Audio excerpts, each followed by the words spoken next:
டக்கு டக்கு டக்குன்னு கற்றுக்கணும் போகிறேன். எல்லாம் கற்றுக்கும் போது கொஞ்சம் பொறாமை கூட இருக்கிறவங்களுக்கு.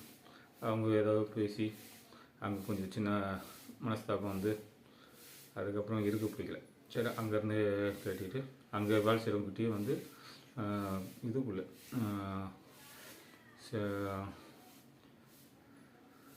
அது பாரிஸ் உள்ள அந்த கோவிந்தப்பநாயகி ஸ்ட்ரீட்டு சேடும் கடைங்களில் வேலைக்கு போகிறோம். அங்கே வேலைக்கு கூட்டிட்டு விட்டாங்க ஒரு எலக்ட்ரிஷியன் கல்லை. அங்கேயும் போகிறேன், எலக்ட்ரிஷியன் கல்லில் வேலை செய்கிறேன், காயில் சுற்றுற வேலை. அங்கேயும் போய் வேலை கற்றுக்கிறேன். அங்கேயும் இங்கேதோட இங்கே 1000 ரூபா, அங்கே 1200 சம்பளம் சொன்னாங்க. சரி அங்கே ஏன்னா சேடு கடை கொஞ்சம் வேலை அதிகமாக இருக்கும். அங்கே போகிறோம். அங்கே போய் கொஞ்சம் கொஞ்சம் படிப்படியாக ஆகுது.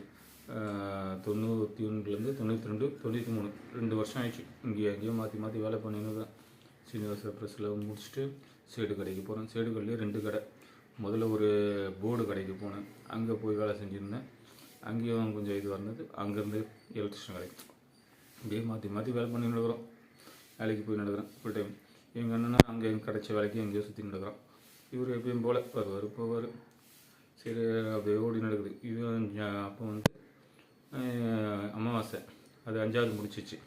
நான் 10வது ஃபெயில் ஆகிட்டேன். 10வது முடித்தோன்னா அவன் 5வது முடிச்சிட்டான். 6வது அவங்க கூட்டமி சேர்க்க வரல. ஏன்னா நானும் வேலைக்காக சுற்றி நடக்கிறேன்னா முடியல. அப்புறம் பார்த்துன்னே இருந்தேன். என் பாடி வீட்டில் ரொம்ப